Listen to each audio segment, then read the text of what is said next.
Howdy, everybody. Welcome to Open Door Philosophy. I'm Andrew Graziano, and over there is the perspicacious Taylor Jones. Hey, everyone. And over here is the very venerable Mr. Parsons. Hello. Have we agreed to call you Mr. Parsons now since there's two former students? Is it fair? There's never been any formal agreement. You've just always done it. Yeah, okay. You can call me whatever you'd like. Taylor, what do you think about this? I think anything other than Parsons just is not natural. That's true. It's a little bit different for you because you've been out of high school for like 4 years. That's true. I guess we'll kick that to our 50th episode. But this is episode 49 today, where we explore the life and philosophy of one of the best-known 20th century philosophers by asking, who was Jean-Paul Sartre? But first, guys, how's it going today? I'm good. In my second year philosophy class, we were just beginning applied ethics, and we're starting with medical. And so the topic they chose to discuss first is euthanasia and assisted suicide. So that's what I'm reading this weekend. Good fun for me. Anyway, how are you, Taylor? I'm good. I haven't gone back to school yet. That's next week. So I'm still home doing nothing and just like reading. Oh, what a segue. Nothing. Like Jean-Paul's great work, being in nothingness. How are you, Andrew? I'm okay. I don't have school next week, which is, I guess, a first time ever. This morning I got the email that my degree was officially awarded, so that's exciting. Oh, man, congratulations. Yeah, Wow. Thank you. Thank you very much. Is that Elvis who says that? I don't know. Elvis.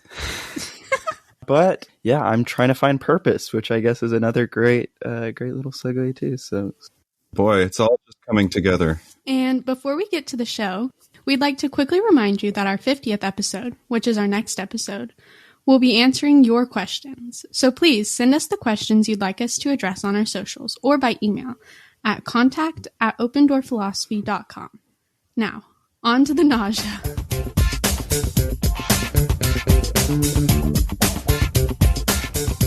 All right, everybody. So today it's all about Jean-Paul Sartre. We've talked about him a bit before when we've covered existentialism, I don't know, a year and a half ago.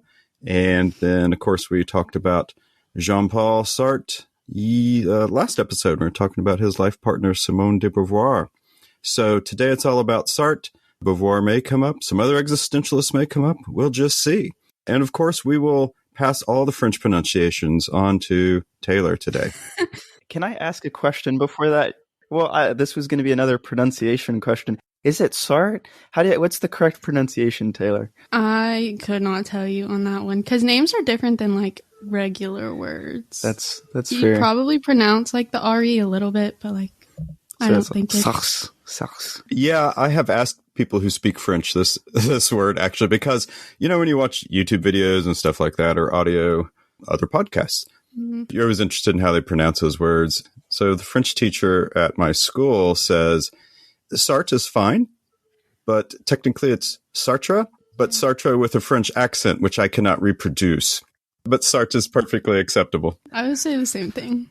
Okay, well, Sartre, very similar to Beauvoir and Camus, Jean-Paul Sartre was doing the majority of his work the majority of the work that is very well known was produced during the time leading up to World War II, during World War II, and then the next decade and a half or so after World War II. So we'll talk about some of those major works, but first we want to go through some background just very quickly. So Jean-Paul Sartre was born on the 21st of June in 1905 and died the 15th of April in 1980. I'll have more to say about his death because I think his death was interesting, but his funeral is interesting. Anyway, he did all kinds of things. This is kind of something interesting about the mid-century existentialists. They just didn't write philosophy. He was a French playwright, a novelist, a screenwriter, a political activist, a biographer, and a literary critic, along with being a leading figure in the 20th century of French philosophy, particularly existentialism. And I want to say he's probably the best, he's one of the two best-known existentialists from the 20th century, alongside, I would guess, Albert Camus, but that's likely because many high school students read Camus' The Stranger. Did both of you guys read that? I can't remember. Yes, we did. Oh, you did too, Taylor? Oh. Mm-hmm. Uh-huh. What were your takeaways from The Stranger? You can go first, Taylor. I don't know. I didn't really enjoy it. I thought it was, I don't know, very strange and off-putting to read. Yeah, it's a polarizing book. I don't remember my initial reaction. I think I remember it being, I agree, very strange. It's a very alienating book, I think. And very, very thought-provoking. It's very disturbing to think about. I think that's what my impressions were too. Yeah, are the Russian novels of Dostoevsky, are those considered existentialist as well? They generally are, yeah. Of course, that's pre-World War II, but yeah, Dostoevsky's another big one. Crime and Punishment is often read. If a class is doing an existentialism unit, you're going to get Crime and Punishment, Dostoevsky. You're going to get One Day in the Life of Ivan Denisovich. You're going to get The Metamorphosis, everyone's favorite, by Kafka. And then probably The Stranger. But I do think, we're off topic here already and we're like 5 minutes in, but I do think, I like The Stranger. It's a good book. It embodies a lot of those existentialist themes that we're all very familiar with. But I feel like his book, The Plague, is just a better book for people to read. I think it represents different perspectives on existentialism, just better. But hey, what do I know? All right, next. Jean-Paul Sartre just spent his entire life in France, largely. He grew up. His early life was in France. He eventually, in 1929, went to the, how do we say that, Taylor? École Normale. Yes, where he met Simone de Beauvoir, who studied at the Sorbonne. And later went on to become a noted philosopher, writer, and feminist in her own right. So if you're interested in Simone, click back one episode and check it out. So these two became just really inseparable, lifelong companions. They loved each other very much, although they were not monogamous in their relationship. But aside from that, the last thing here that I have directly to talk about with Simone, or connected directly with Simone, is the first time Sartre took the aggregation test, he failed it. And remind me, Taylor, you covered Beauvoir last time. Did she fail it the first time as well? I don't think so. Do you remember? I didn't find anything about that. I don't think she did. I know she was in the top of her class with that. But anyway, Sartre failed it the first time and then took it a second time and essentially tied for first place with Beauvoir on the score. And I don't know the background on this next particular thing, but Sartre was eventually awarded first place with Beauvoir second, even though they tied. So I don't know how that played out. But either way, when you talk about a power couple, here they are. They came in first and second place, and apparently they tied. So, and again, the aggregation test was a test allowed a person to take part in, it was the civil service exam. That's right, the civil service exam. Yeah, that's it. And also to be able to participate as instructors in French education. So anyway, it's a big deal. And that was him pre-World War II. So when it comes to World War II, things begin to get dicey. I will say his first novel was Nausea. It was published in 1938. That is 1 year before World War II breaks out. He was drafted into the French military in 1939, 1 year after publishing Nausea, and then captured by the Nazis in 1940 and spent 9 months as a POW in a Nazi POW camp.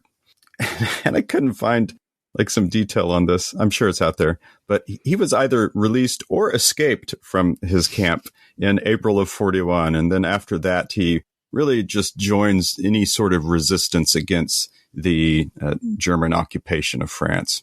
So he was highly influential in anti-German organizations. For instance, 1 month after he was out of the POW camp, he participated in the founding of the underground group, the Socialisme et Liberté. Yes, Socialism and Liberty. So, like I said, just very influential all throughout the war. He was constantly writing.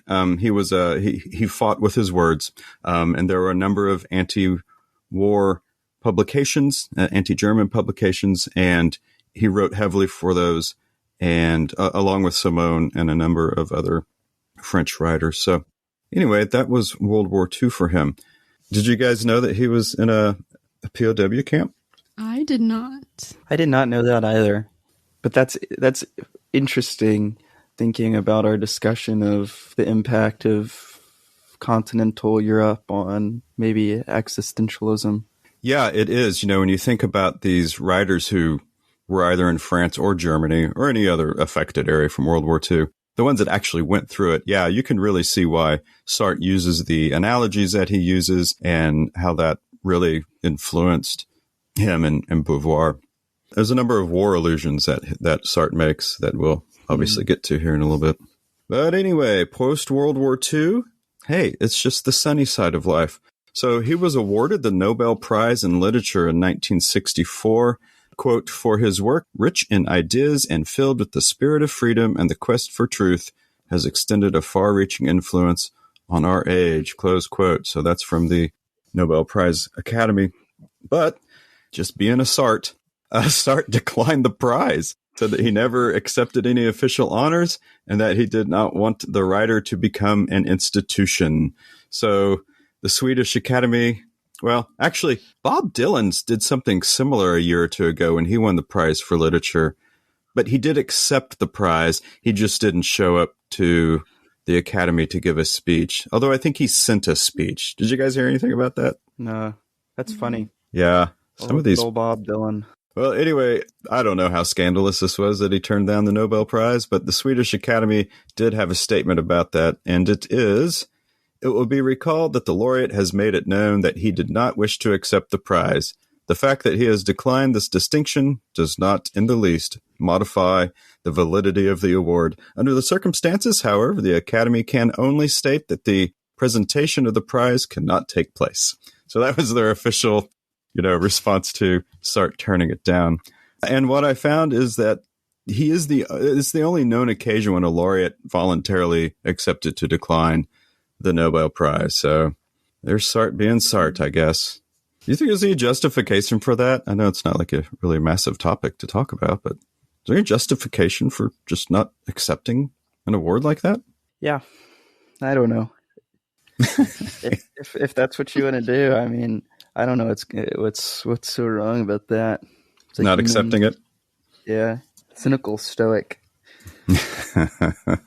Well, okay, and to wrap up biography and background, Sartre, after the Nobel Prize and into the 60s, 70s, and 80s, like we said with the Beauvoir episode, they became incredibly popular figures in popular culture. But despite all that, Sartre remained a relatively simple man with few possessions and was always actively committed to causes really until the end of his life. One of those big causes was the May 1968 strikes in Paris, during which he was arrested for civil disobedience. So this is another one of those fun things when you have popular figures who are arrested for their protesting actions that they take. But one of my favorite things about this story is that the president at the time of France was Charles de Gaulle, who was the leader of the Free French during World War II. And when Sartre was arrested, Charles de Gaulle intervened and pardoned him and commented that you don't arrest Voltaire. Just a great quote. Yeah. And probably being a little funny with some of France's history there, but it does kind of show you what sort of popular influence Sartre had at the time. And then finally, to wrap it up, I said I wanted to say something about his funeral. Again, this goes to show his popularity. His funeral was on a Saturday, so maybe the weekend had something to do with it.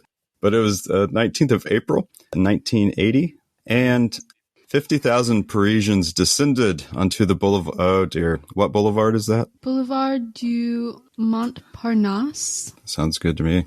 They all showed up there to accompany Sartre's funeral train, basically.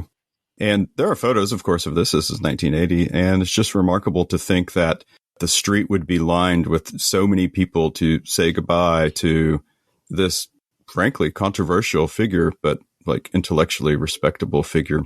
And just to tie in with another existentialist, the father of existentialism, as he is known, Søren Kierkegaard, his funeral.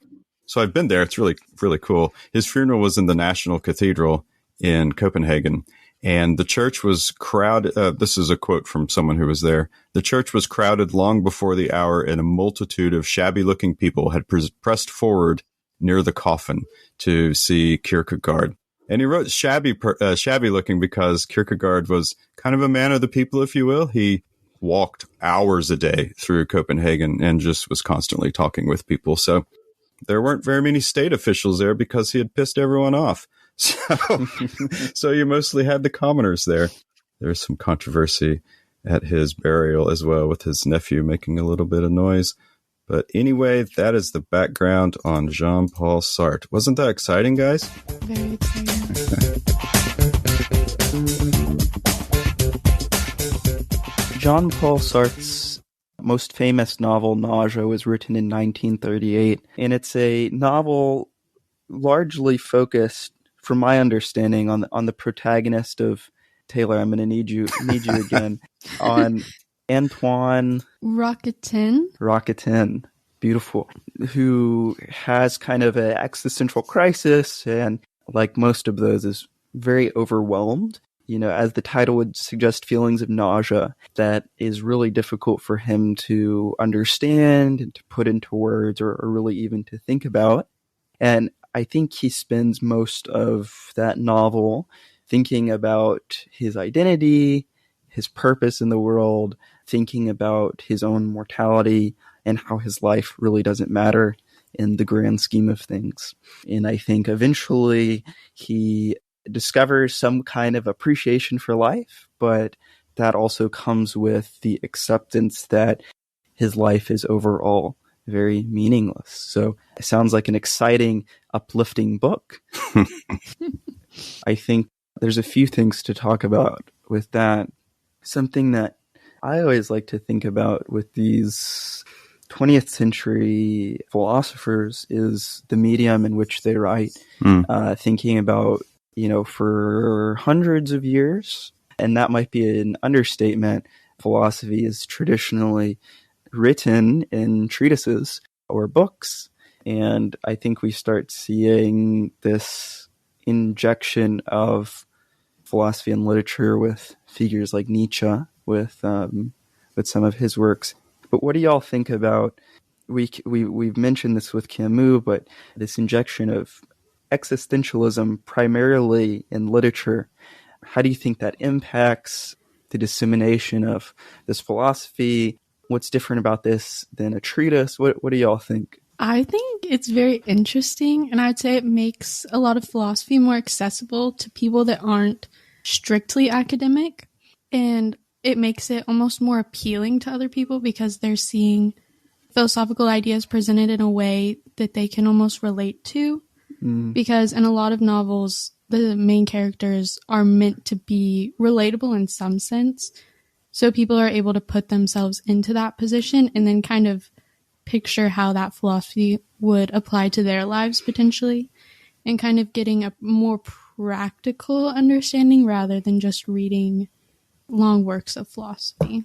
Yeah, it is really interesting that you point that out, Andrew. And you're right. For the most part, there are a couple of exceptions, like, Augustine's Confessions and maybe Boethius' Consolations of Philosophy. And in the East, it's a bit different. We have some poetry. We have some things like Confucian's Analects, which I'm not even sure what genre really to call that. And then we have the Sutras and Buddhism. But yeah, it doesn't really begin in the West until about maybe the late 19th, if you want to throw Nietzsche in there a bit, with like Thus Spoke Zarathustra. Yeah. Which he did write in a sort of biblical fashion. This is an assumption on my part. Last episode we were talking about Beauvoir. We were talking about how she wrote for the common woman. She did that in two different ways, right? She wrote The Second Sex, which was a philosophical treatise. But then she wrote a number of novels that sort of carried out or put into play all those theories from her philosophical treatise. And Sartre does the same thing. We're going to talk about being and nothingness here in a bit. And that thing's like a 700-page philosophical work, and it's just brutal to read. But all these ideas are encompassed in his novels and his plays and things like that. Same with Camus. The Myth of Sisyphus is about 125-page philosophical exploration. But, people mostly read The Plague, or they read Trial. The Stranger. The trial, yeah. Yeah. Does that lessen philosophy in any way? What do you think, Andrew? Yeah. I think the analytic tradition would certainly say so. Hmm. And there's a part of me that really thinks that it does. Not philosophy as a whole. Philosophy has been presented in a way of literature with Plato, right? Yeah. Plato is literature, and it's presented in a story. And so I don't think that the medium necessarily diminishes philosophy's role or philosophy's presence or whatever. What I will say, though, is it's very difficult, I think, in literature to string together arguments in a way treatises do. Mm-hmm.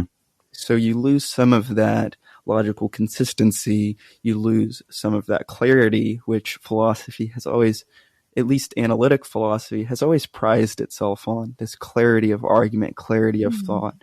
And so you lose some of that. Now, how that speaks to the medium, not to the medium, but to the genre, to the subfield, to the philosophy of existentialism, I don't know. I think there's also, like Taylor was mentioning, this pedagogical aspect that these pieces of literature, they pull us into the story. We can relate to the characters. We can think about them. We can internalize their feelings and really relate to them and reread them very easily. And it makes an impact on us the first time in a way that a work of Kant or Hume might not on the first go around. So I think there's something there. Do I think it diminishes it? In the existentialist form, yes. That was a great rant. Yeah, this really comes down to a question of philosophical methodology and the question of like, what is philosophy or how should philosophy be done? I would say, the beauty of fiction and poetry and song lyrics and all those types of things is the most meaningful books and songs and poetry that we read often deal with philosophical issues, right? It's definitely a gateway or an entryway to philosophical thinking. I mean, all of these books that we're reading with are dealing with largely existentialist questions. Is there a God? What comes in the afterlife? Mm-hmm. What is love? How should we act in certain situations, which is ethics. But yeah, you're right. It's hard to sustain an argument in a work of fiction. It can be done by using characters, but then all of a sudden you kind of end up back where Plato or how Plato writes. Can I say something real quick too? Yeah. I think the point, though, too, when I say that it's not analytical and it fails to present these really clear and logical arguments, I think that's really the point of some of this existentialist work. We mentioned this distinction last week between the continental and the analytical.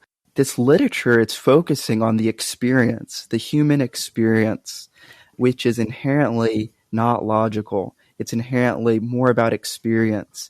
It's laughing at the absurdity of the world, and that's not captured in logic or in syllogism. So there's something really beautiful about that. So I don't want to diminish, the lack of logic. There's something really beautiful here.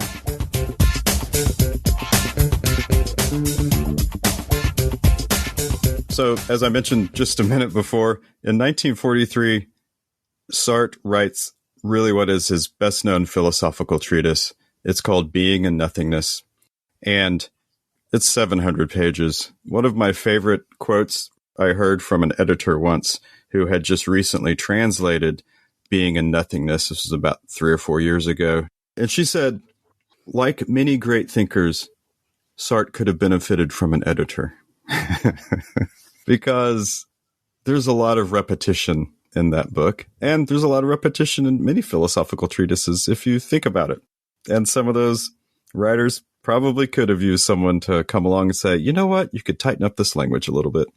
But anyway, all that being said, Being and Nothingness is a classic, and it is the go-to for existentialists post-World War II in the 20th century. So what we see in all of his works is just sort of a rehashing of the same themes in different ways. Now, Being and Nothingness, very similar to, say, like the Myth of Sisyphus from Camus, Being and Nothingness was a philosophical or an attempt to philosophically argue for these positions. And so anyway, without going into a lot of detail, the main thesis of Being and Nothingness is that human beings are fundamentally nothingness. or anyway, they lack a type of being, which ultimately gives them the freedom to define themselves and their identities. But looping back to nausea, it is this ultimate freedom which creates existential nausea, which is what the character in Nausea is going through. But it's really more of a philosophical unpacking of those ideas where he attempts to argue for it. And that brings us to Existentialism, Humanism, which came out 3 years later, post-World War II. It was published in 1946, but the lecture was given in 1945. So we'll have Taylor tell us a bit about that. Yeah, so Sartre gave this lecture in Paris at the Club Maintenant, and it came on the heels of the publication of two other novels, The Age of Reason and The Reprieve, which shocked conformists of the day. The character Matthew has little moorings and lacks confidence. His sole asset is his obstinate search for a genuinely free life. And in this lecture, Sartre says, I think what bothers people about my characters is their lucidity. They know what they are, and that is what they chose to be. So The Age of Reason and The Reprieve were supposed to be part of a 4-novel series with the same character. Anyway, it caused a lot of upheaval because probably very similar how you guys feel about the main character and The Stranger. What was his name? Rousseau? So the reaction was like he just, and very similar, frankly, to the character in Nausea, just so sort of empty. But you got to have that emptiness to fill it with meaning. And anyway, this is why he gave this lecture. He wanted to respond to his critics. And so the two sources we're going to talk about most when we talk about his theories are Being and Nothingness and Existentialism as a Humanism. So major theories that we see appear repeatedly in many of Sartre's works. And this sounds familiar with anyone who is aware of existentialism. So enormous claim, which is made in a way in Being and Nothingness, but really comes to prominence in Existentialism as a Humanism. But the phrase is existence precedes essence. And then by extension, we get some other main themes and ideas like radical free will, existential nausea, bad faith, acting in bad faith, which is a big one we'll talk about. And then, of course, authenticity. So back to existence precedes essence. What do you think Sartre means by this? What is he even talking about? Do you have some essence that is you before you are born, or that you are born with? One of the oldest questions in philosophy. When I think about the idea of an essence preceding existence, I think about Aristotle with a teleological kind of purpose of things in the world. Telos in Greek just means kind of the purpose, the ultimate purpose, the aim of a thing, the goal, as given by nature, as given by God. It's just kind of the purpose of a thing. And so everything, Aristotle argues, as it exists in the world, has some kind of aim. For example, we had one example a long time ago, Mr. Parsons. Do you remember what that was? I think it was a car. Was it a car? I've done so many examples over the last couple of years. I can't quite remember. I'm like apples, coffee mugs, cars, horses. A coffee mug. Tables and chairs. That might not be bad. Yeah, that's a great idea, Taylor. Let's use a chair. The teleology of a chair. That's a really easy example. Now let's think of a chair that's not like a weird chair in a museum or like, I don't know, just a standard chair. What's the purpose of a chair? Well, probably it's to provide, in whatever context that chair is used for. We can think about a lot of chairs, like a sofa chair or like a dining room chair, but its purpose is to sit. And its purpose is to sit in a way that I guess is in accordance with whatever specific kind of chair it is. But its purpose is to be sat in. So when we think of a thing's essence preceding its existence, it has that purpose before it exists, before it comes into being, and that's kind of guiding the existence and how it should be in the world. And we can measure how, I guess, successful a thing's existence is based on how much it accords to its essence. And since humans exist in the world and they're created by nature, Aristotle would say that things' essence precedes its existence, including humans. Is that fine? Is that a fine That's example? great. Okay, great. Well, Sartre would be PO'd by it. The idea that existence precedes essence is very appealing in a way because it gives you all this freedom, supposedly, to create yourself. And it gives, like, blank slate. You can do kind of whatever you want, take yourself in whatever direction. I think it's a very interesting idea, but I don't know how well that necessarily holds up in actuality. Well, I think one of my criticisms is we're kind of talking about, when we talk about maybe what Sartre is talking about in terms of freedom to create your life, we might also be thinking about identity, who we are as people. And is identity necessarily equatable, or does identity equate with purpose, as you're talking, Andrew? Like, can you still have this life purpose, but at the same time create your identity through freedom? But then also that may be completely opposite of what Sartre means, or not go as far as what Sartre means. He might be like, there's no purpose at all, which I think is probably his stance. But is there a middle road there? I'm not a sociologist, but I would bet that there is some research out there that I'm almost certain there's research out there that says how we are brought up, the aspects of our self that we can't control, like our race, the socioeconomic position we are born into, where we are born into in the world in terms of geography, what language we speak, what time. I think those all have a tremendous impact on who we become. It seems to me that we really don't have much of an impact on those effects. Maybe we can counter those effects later in life, and some people really do try to distance themselves from certain of those aspects, but I think those do play a pretty big part in our life. Well, let's see what Sartre had to say about it. In Existentialism is a Humanism, he says this, quote, "What is meant here by saying that existence precedes essence? It means, first of all, man exists, turns up, appears on the scene, and only afterwards defines himself. If a man, as the existentialist conceives him, is indefinable, it is because at first he is nothing. Only afterward will he be something, and he himself will have made what he will be." There's a couple other quotes that support that as well. He also says, if existence really does precede essence, there is no explaining things away by reference to a fixed and given human nature. In other words, there is no determinism. Man is free. Man is freedom. I think one of the attractive things about Sartre is his writing so powerful. It's very engaging and filled with passion. So is there any value in existentialism and its ideas and its theories if we don't buy into existence precedes essence? I don't think you can discount necessarily all of existentialism by saying that, like, one premise may not be necessarily true, because I think there's still a lot of important ideas under existentialism that can kind of exist, not necessarily dependent on the idea that existence precedes essence. Like, if you're talking about, radical free will, or you can take those ideas in different directions, then existence precedes essence, and like continuously becoming, like Simone de Beauvoir argues, doesn't have to be from a place of completely creating an essence from existence. If you have an opinion on this, no. Go ahead. Feel free to go. No, I I don't you haven't offered your opinion on anything in a while, so. Oh, I see.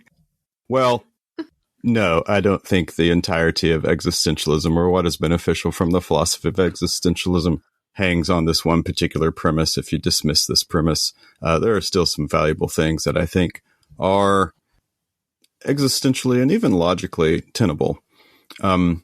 There are certain aspects of our life, which, Andrew, you're very right about, and Sartre and Beauvoir both address these. There is a number of things about our life that we cannot change. We cannot change who we're born to, cannot change what country we're born in. Like you said, socioeconomic situations, all that sort of stuff. And that is what they call like our givenness or our factfulness. But they do say you are responsible for the person who you are, despite that. And this is a classic argument, especially in law. When someone breaks the law, oftentimes we look at the conditions that they grew up in. And we're like, oh, well, how responsible for that action are they really? Because they grew up in these terrible circumstances. But Sartre says, well, the answer to that question is you're entirely responsible. Now, we can argue whether or not that's a right way to look at it, but that is his assertion. So he doesn't necessarily dismiss that background information that's important in someone's biography. But he's like, you are something more than your biography, and you're responsible for that. And that brings here, can I bring in radical free will? So another famous phrase that he uses, which is, of course, just so dramatically Sartrean, man is condemned to be free. He says in Being and Nothingness, man is condemned to be free because once thrown into the world, he is responsible for everything he does. It is up to you to give life a meaning.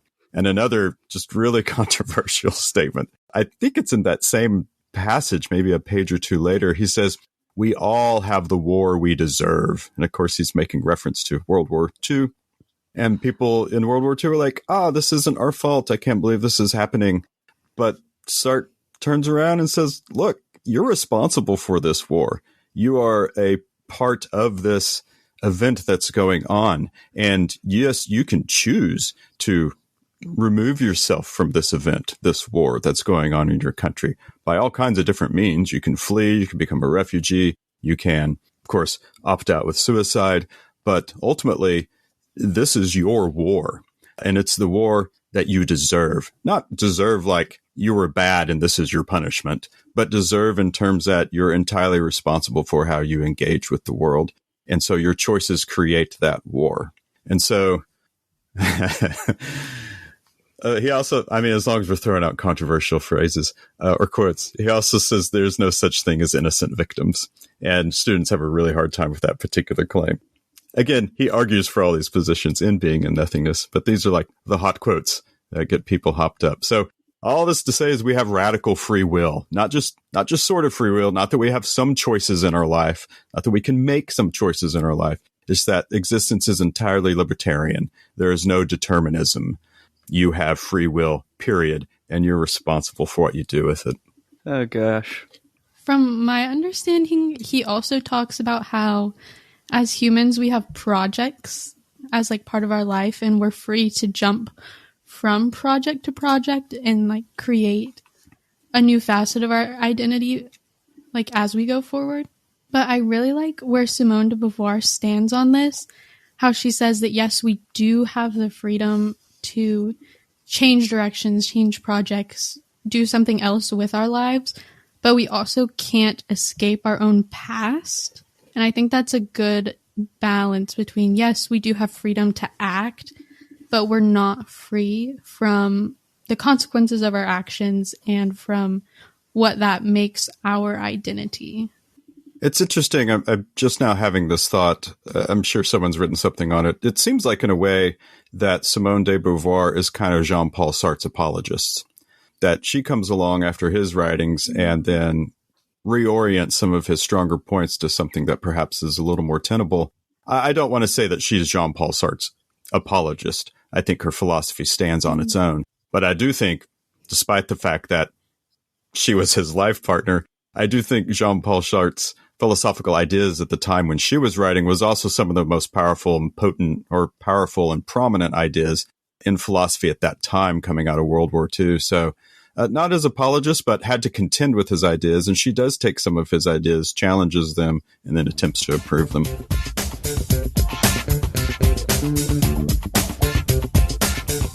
All right, to move on to one of Sartre's other arguments, we're now going to discuss bad faith, which Sartre defines as any moment in our life where we deny our own complicity in a situation or when we ignore the choices available to us all the time. So, for example, he talks about refusing to accept responsibility for the consequences of one's past choices and actions. In Being in Nothingness, he says, quote, "Man is nothing else but what he makes of himself," end quote. Additionally, he talks about refusing to accept responsibility for one's future choices and the possibility of change. So kind of finding a balance between the past and the future. He says, again in Being in Nothingness, quote, "But he struggles with all his strength against the crushing view that his mistakes constitute for him a destiny." So in this, we're kind of seeing Sartre argue that your past doesn't fully constrain your future because you're still free to choose to be different than you may believe you can be. And then finally, he argues that ignoring the factical dimension of every situation is part of bad faith. So you can't just wish for silly things. He says, quote, "You are your life and nothing else." Yeah. And so, again, we're coming back to this theme of free will and responsibility. And anytime we act contrary to that, we're acting in bad faith. So let me give you an example. I'll give you one example from the novel Nausea, actually. The character gives an example of a waiter. And I'd like to give a different example because maybe this isn't one that really resonates with everyone. But this waiter, and maybe you have had this experience, this waiter is being too much a waiter. like he's trying too hard. You know, he comes up to the table and he describes how like the waiter is just a little extra in how he's talking to his patrons. He leans forward just a little too much. He's just a little too exuberant. You can tell that the waiter is playing a role rather than just being his authentic waiter self. Now, of course, there are times in society when we do play a bit of a role because that greases the gears of social acceptance and those types of things. But acting in bad faith is really any time that you're just not being, that you're acting in a way that's inauthentic to your freedom and responsibility. Another good example is probably you can think of just the life that you live in certain situations, in different arenas. You might act completely different. You act differently at church as opposed to how you would act at school, as opposed to how you would act in a courtroom if you're on trial or something. And you could argue like the pros and cons of inhabiting those roles. But when you're doing that, you're acting in bad faith because what you're really trying to do is find the exit door from accepting your responsibility of free will. That's really interesting because there seems to be there's so much emphasis in Sartre on the individual.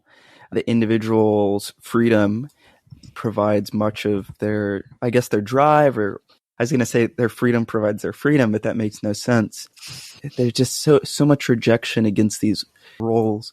One of my favorite philosophers, Alistair MacIntyre, has this book review on a book of this guy who's looking at Sartre's work, and MacIntyre's really big onto communal aspects, on communal roles, how an individual plays a role in the community. And his big thing in that is that this individual, and I kind of, last week, you can go back to hear my rant last week with Beauvoir, but this total rejection of roles is something that MacIntyre's so worried about, because when we take on such an individualistic identity, I think that we tend to lose the social context that we're brought up in and the roles that we're playing in a community.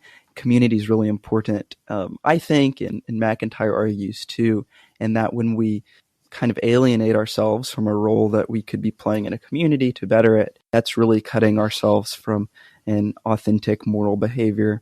I forget if we mentioned this in this episode, but MacIntyre argues that a lot of this estrangement from, maybe we were about to talk about this, our estrangement from the ability for clear moral decisions, the fact that moral decisions seem so ambiguous for us. The reason for that is because we have cut ourselves off from these roles in the community, which I think is really fascinating. I think is true, but we can talk about that in a second.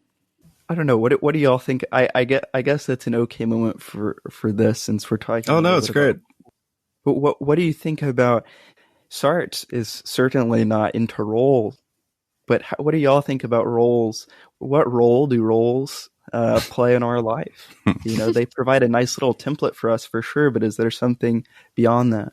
I think it seems like a lot of people feel more confined by their role that they're, kind of prescribed in society rather than liberated by it, if that makes sense.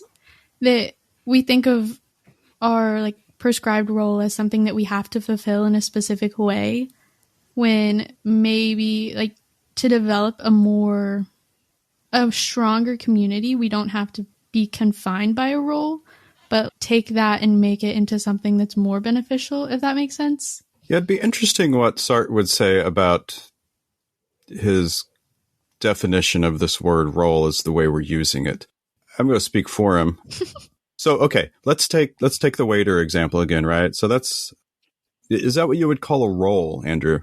Yeah. Okay, so this is his job. He's a waiter, and he should do waiter things when he's a waiter, right? Yeah. Yeah, like you wouldn't want to employ a waiter who like goes up to people's tables and be like, "Hi, I'm not going to take your order. Have a nice day."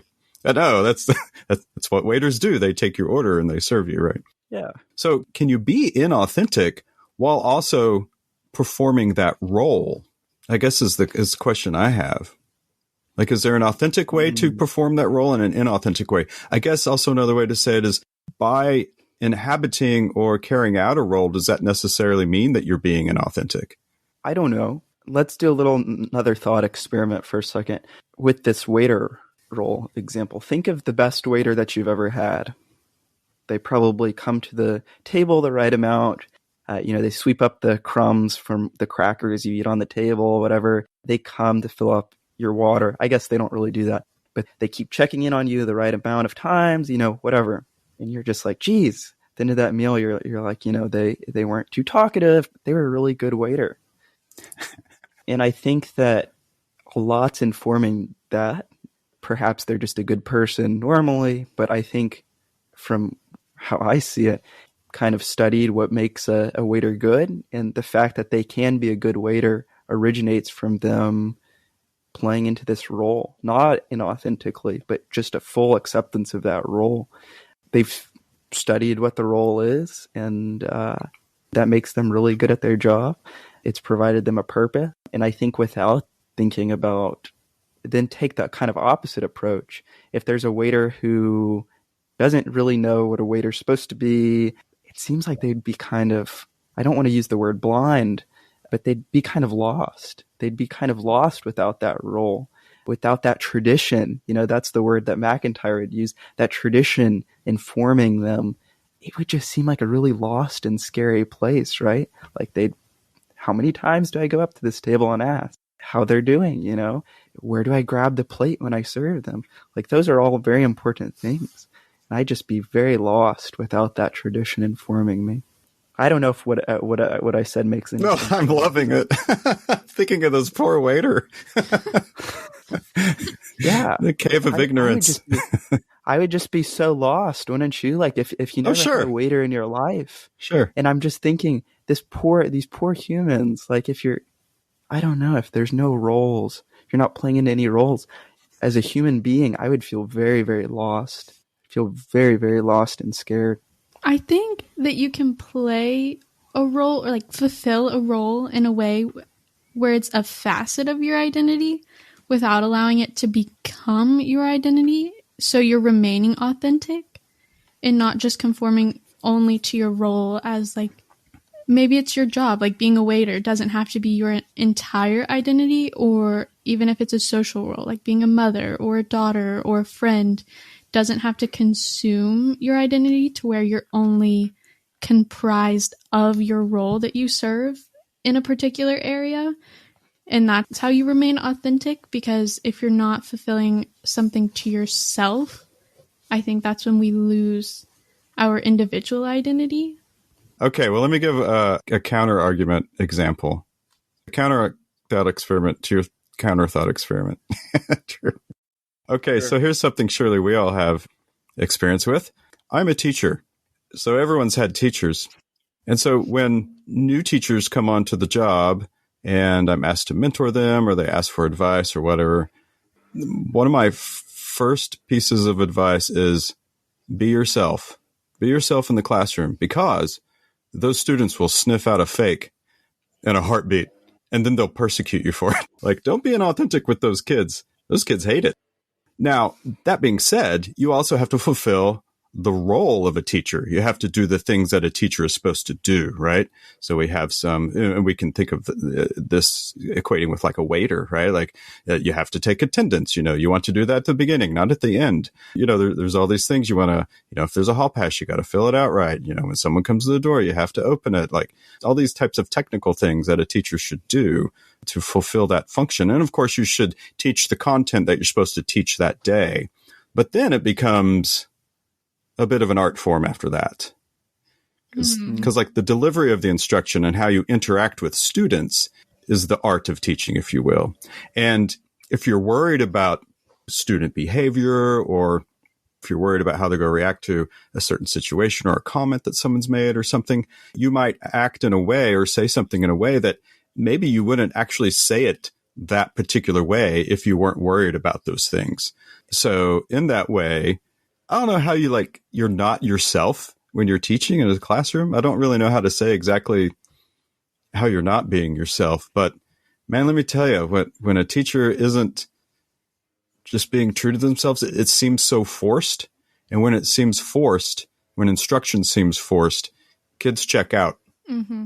Like they're done. Mm-hmm. I don't know. It's just another example I thought of when you're talking about a waiter, because there are these technical things that teachers and waiters must do. But then there's the art of being a waiter, right? Knowing exactly how many times to check on the table. Maybe noticing like body cues, body language from your patrons that like, oh, they need us. Or you can't see what I'm saying, Andrew? I guess it goes back to that whole, like, can you be authentic in a role? Yeah, I think that certainly makes sense. But in the back of my mind, I think I'm not a teacher, obviously, but did you have a teacher who was really good to you, Mr. Parsons? Like, was like a very inspirational teacher for you when you were growing up, or in college, or even working with? Yeah. I think that there's some tradition that you have experienced and that made an impact on you as a student, or maybe a teacher too. And I think that tradition probably plays into how you think a good teacher should be. I think that's great. And I don't know what Sartre would say about this, but McIntyre would argue that tradition has made you. It's important not to deny that tradition's impact on your teaching style or your identity, and it's really informing you, again, with all your different experiences and I think your unique identity. But that tradition's the important part. It's informing on how you think about what a good teacher is. And I think you are a good teacher. Yeah, that's just framing you that tradition is framing you on how you should be in that role. Yeah, it's really like it's just interesting to me trying to square authenticity with these ideas of roles. I mean, is authenticity an important thing for human beings to have? I don't want to keep ranting, but I feel like I think authenticity is important, but I think total authenticity, it'd just be such a scary life, such a scary world with the rejection of all tradition and roles and stuff. I don't know. What do you think, Taylor? I think being authentic is very important, not only for ourselves, but the way we relate to other people. I think that the more authentic or vulnerable a connection with somebody else is, the stronger it can be. And the more both people get out of that connection, the more authentic and the more we share our true selves with other people and stop trying to act as something that we may not be, or even if it's somebody or like a role that we want to fill, just accepting ourselves as we are and then sharing that with others is the most beneficial.